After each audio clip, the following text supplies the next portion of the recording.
La hemostasia es el conjunto de procesos que evitan la pérdida de sangre cuando se daña un vaso sanguíneo. El vaso sanguíneo está formado por varias capas: el endotelio, capa interna; el subendotelio, con colágeno, una capa muscular lisa que regula la contracción del vaso; y una capa externa de colágeno. Todas ellas participan tanto en el transporte de sangre como en la hemostasia. Cuando ocurre una lesión, el endotelio se rompe y expone al colágeno subendotelial, lo que estimula la liberación del factor von Willebrand, que se une al colágeno y participa en la adhesión plaquetaria. El primer mecanismo que se activa es el vascular. Primero, hay una vasodilatación transitoria mediada por el óxido nítrico, la prostaciclina y histamina, para permitir la llegada de plaquetas y factores plasmáticos. Luego, ocurre una vasoconstricción, regulada por el tromboxano A2, la serotonina y endotelina, que reducen la pérdida de sangre. Después del mecanismo vascular, comienza el mecanismo plaquetario. Cuando ocurre la lesión y se expone el colágeno subendotelial, interviene una proteína muy importante, el factor von Willebrand. Este factor se une al colágeno expuesto y guía a las plaquetas, indicándoles el sitio exacto donde deben adherirse para delimitar la lesión. Las plaquetas se fijan al factor von Willebrand a través de una proteína que tienen en su membrana llamada glicoproteína 1,9A. Gracias a esta unión, las plaquetas quedan firmemente adheridas al área dañada. Una vez adheridas, las plaquetas se activan principalmente por la acción del tromboxano A y el calcio, que participan en este proceso. Al activarse, las plaquetas cambian su forma, dejan de ser discoides y se vuelven estrelladas con prolongaciones llamadas pseudópodos, que facilitan su unión con otras plaquetas. Durante la activación, las plaquetas también liberan el contenido de sus gránulos, que contiene ADP, ATP, tromboxano A2, calcio, factores de coagulación y el PDGF, entre otras sustancias. Estos compuestos reclutan más plaquetas y potencian la respuesta hemostática, haciendo que el proceso se vuelva más eficaz.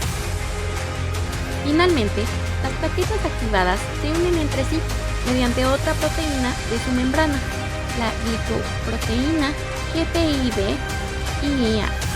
que se enlaza con el fibrinógeno. El fibrinógeno forma puentes entre las plaquetas, originando así el tapón plaquetario primario, que detiene temporalmente el sangrado. Mecanismo de coagulación. El mecanismo de coagulación forma una red de fibrina que refuerza el tapón plaquetario, generando un coágulo estable. Este proceso se divide en tres vías: extrínseca, intrínseca y común. Primera vía, extrínseca. Se activa rápidamente tras una lesión en el endotelio.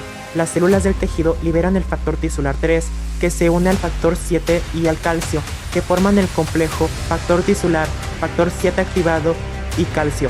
Este complejo activa el factor 10 y también puede activar al factor 9, conectándose luego con la vía común. Segunda vía, vía intrínseca. Se activa dentro del vaso sanguíneo cuando el colágeno subendotelial expuesto, que está cargado negativamente, atrae al grupo de contacto, que lo componen los factores el factor 12, el factor 11, la precalicreína y los cininógenos de alto peso molecular. La precalicreína se transforma en calicreína, que activa el factor 12. Este activa el factor 11, que en presencia de calcio activa el factor 9. El factor 9 activado junto con el factor 8 activado, el calcio y los fosfolípidos plaquetarios forman el complejo tenaza, que activa el factor 10, uniéndose así esta vía con la común. Tercera vía. Ambas vías activan el factor 10, que con el factor 5 activado, más calcio y los fosfolípidos plaquetarios forma el complejo protrombinasa. Este transforma la protrombina en trombina. La trombina, que va a ser el factor 2 activado, convierte el fibrinógeno en fibrina, formando una red que luego se estabiliza por acción del factor 13, creando un coágulo fuerte. Finalmente ocurre la retracción del coágulo, donde las plaquetas se contraen por acción de proteínas como la actina, la miosina y la trombostenina, exprimiendo el suero y acercando los bordes del vaso para su reparación.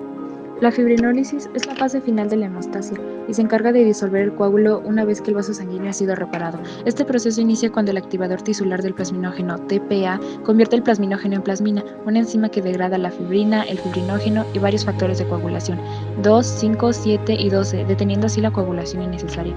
Al destruir la fibrina, se forman productos de degradación de fibrina, PDF, como fragmentos X, Y, D y el dímero D. La fibrinólisis está regulada por inhibidores del plasminógeno tipo 1, 2 y 3 que controlan la acción de la plasmina y evitan una disolución excesiva del coágulo. Finalmente, los fibroblastos regeneran el endotelio y la pared vascular, completando la reparación del vaso y restableciendo el flujo sanguíneo normal de la sangre.